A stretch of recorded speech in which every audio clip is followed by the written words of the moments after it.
Hi, I'm Sue. Thank you for joining me for today's Bible reading. For today, I'm reading two books, Obadiah and Jonah, because that is just how short they are. Two for one day. Can you believe that? So, as usual, I'm using the headings from my Holman Christian Standard Bible because the World English Bible does not have headings, and I like them. They help me a lot, so I hope they help you. Obadiah 1:1. Edom's certain judgment. The vision of Obadiah. This is what the Lord Yahweh says about Edom. We have heard news from Yahweh, and an ambassador is sent among the nations, saying, Arise, and let's rise up against her in battle. Behold, I have made you small among the nations. You are greatly despised.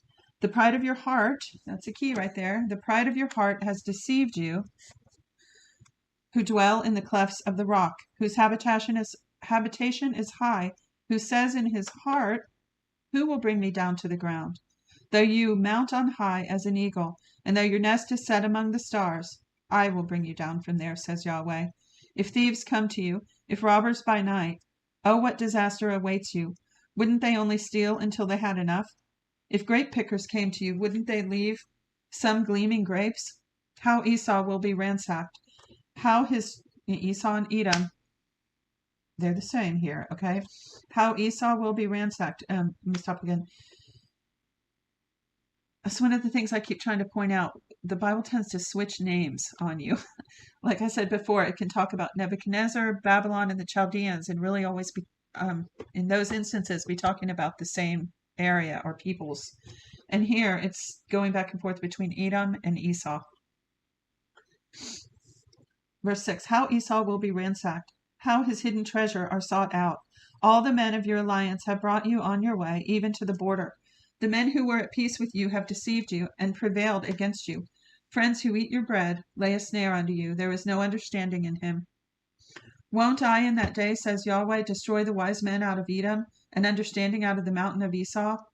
Your mighty men, Teman, will be dismayed, to the end that everyone may be cut off from the mountain of Esau by slaughter. For the violence done to your brother Jacob, shame will cover you, and you will be cut off forever. This is Edom's sin against Judah. Let me say that statement again because I skipped the heading. Edom's sin against Judah. Verse 10. For the violence done to your brother Jacob, shame will cover you, and you will be cut off forever. In the day that you stood on the other side, in the day that strangers carried away his substance and foreigners entered into his gates and cast lots for Jerusalem, even you were like one of them. But don't look down on your brother in the day of his disaster, and don't rejoice over the children of Judah in the day of their destruction. Now, you could go look this up. I'm not going to get into it because I don't remember the fine details, but when Jerusalem was being invaded, Edom did not help them. In fact, they worked against them, and I believe that's what this is referring to here.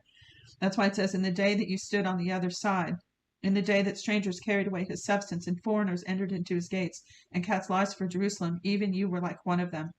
But don't look down on your brother in the day of his disaster, and don't rejoice over the children of Judah in the day of their destruction.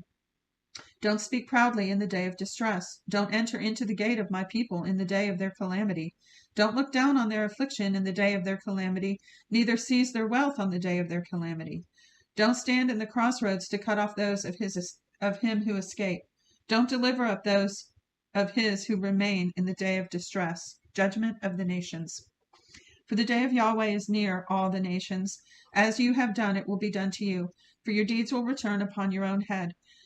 For as you have drunk on my holy mountain, so will all the nations drink continually.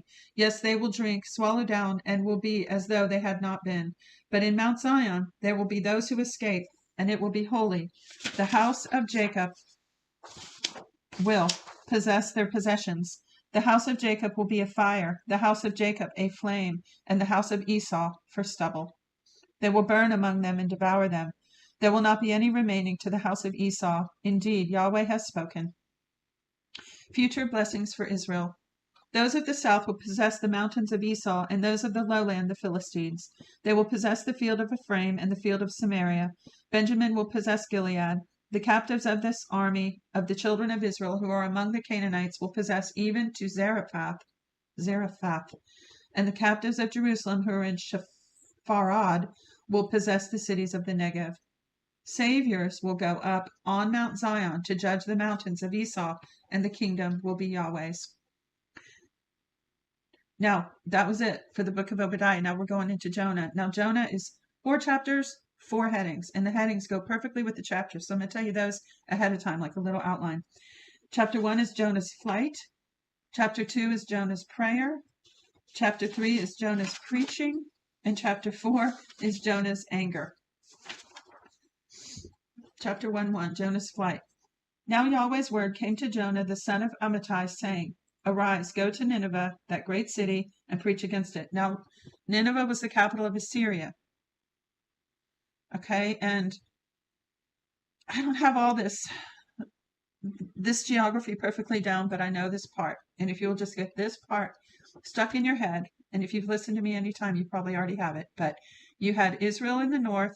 This was the divided kingdom. Israel in the north, Judah in the south, and Assyria was up to the, I believe, east of Israel, and they had invaded Israel. They invaded other places too, of course, but they invaded Israel at one point. And 200-300 years later, Babylon, which is to the, make sure I got it straight, east of Judah, down south, invaded Judah. So that's how I picture it, like Assyria up by Israel. Babylon, it's not close and next door, it's 800 miles away, but it's Babylon down by Judah. And up there, Nineveh was the capital of Assyria. Okay, so when Jonah spoke to Nineveh, he was speaking to Assyria. And so remember here in Jonah, if you know the story at all, they repented, but then not that many years later, I forget how many, they changed their mind and they invaded Israel up there.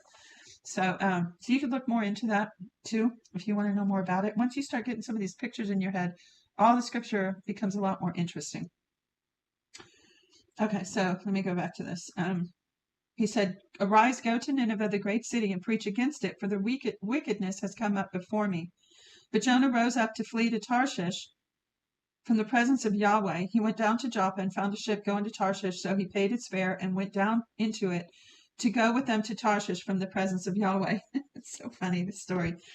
Verse 4, But Yahweh sent out a great wind on the sea, and there was a mighty storm on the sea, so that the ship was likely to break up. Then the mariners were afraid, and every man cried to his God. They threw the cargo that was in the ship into the sea to lighten the ship, but Jonah had gone down into the innermost parts of the ship. It's so funny, he thinks he can hide. And was laying down and was fast asleep. So the shipmaster came to him and said to him, What do you mean, sleeper? Arise, call on your God. Maybe your God will notice us so that we won't perish. They all said to each other, Come, let's cast lots that we may know who is responsible for this evil that is on us. So they cast lots, and the lot fell on Jonah. Well, at least they recognized that there were spiritual, unseen forces, or curses that could be causing this problem. Unlike much of the West that simply sees the humanistic, natural, and doesn't understand that there's spiritual influences. So here, they knew something was going on. And so they were seeking their gods. And so he said, let's cast lots. And then they asked him, Jonah, tell us please whose cause this evil is. Oh, no, it says they cast lots and the lot fell on Jonah. Then they asked him, tell us please, for whose cause this evil is on us.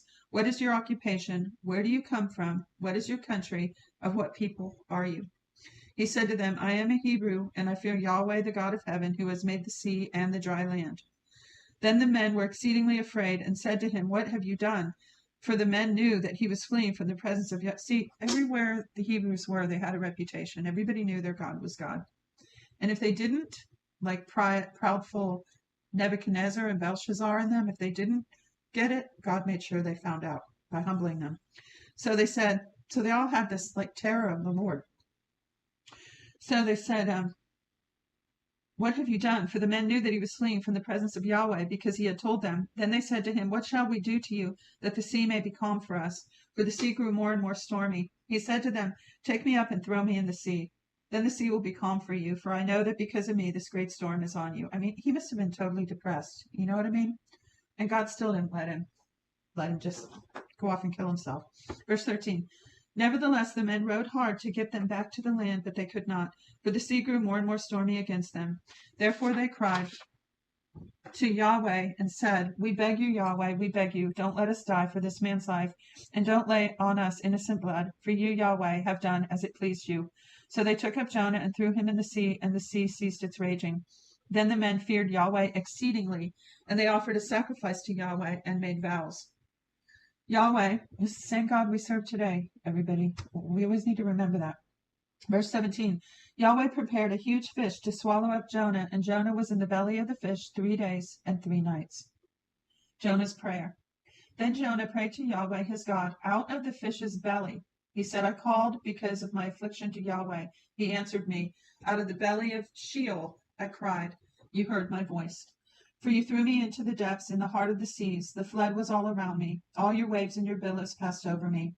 I said, I have been banished from your sight, yet I will look again toward your holy temple. The waters surrounded me, even to the soul. The deep was around me. The weeds were wrapped around my head. I went down to the bottoms of the mountains. The earth barred me in forever. Yet you have brought up my life from the pit, Yahweh, my God. When my soul fainted within me, I remembered Yahweh. My prayer came into you, into your holy temple. Those who regard lying vanities forsake their own mercy. But I will sacrifice to you with the voice of thanksgiving. I will pay that which I have vowed. Salvation belongs to Yahweh. Then Yahweh spoke to the fish, and it vomited out Jonah on the dry land. Jonah's preaching. Yahweh's word came to Jonah the second time, saying, Arise, go to Nineveh, that great city, and preach to it the message that I give you.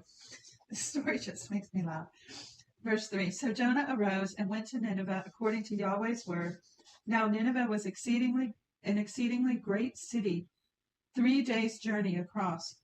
Jonah began to enter into the city a day's journey, and he cried out and said, In 40 days Nineveh will be overthrown.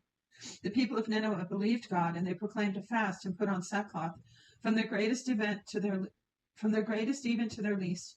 The news reached the king of Nineveh, and he arose from his throne, took off his royal robe, covered himself with sackcloth, and sat in ashes.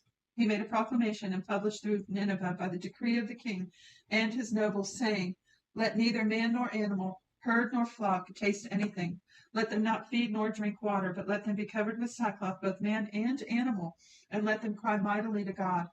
Yes, let them turn every one from his evil way and from the violence that is in his hands. Who knows whether God will not turn and relent and turn away from his fierce anger, that we might not perish. God saw their works, that they turned from their evil way. God relented of the disaster which he said he would do to them, and he didn't do it. So God changed his mind. See that? Jonah's anger. But it displeased Jonah exceedingly, and he was angry. He prayed to Yahweh and said, Please, Yahweh, wasn't this what I said when I was still in my own country? Therefore I hurried to flee to Tarshish, for I knew that you are a gracious God and merciful, slow to anger and abundant in loving kindness. Like, what an accusation. You're such a good God. Anyway, he's mad because he's good and gracious and merciful. All right, it says, I knew that you are a gracious God and merciful, slow to anger and abundant in loving kindness, and you relent of doing harm. Therefore now, Yahweh, take, I beg you, my life from me, for it is better for me to die than to live. Yahweh said, Is it right for you to be angry? Then Jonah went out of the city and sat on the east side of the city, and there made himself a booth and sat under it in the shade until he might see what would become of the city. Yahweh God prepared a vine and made it to come up over Jonah, that it might be shade over his head, to deliver him from his discomfort. This reminds me of a mother or father going and putting a blanket on their toddler. You know, their toddler's mad and pouting, and just going and covering him up. So cute.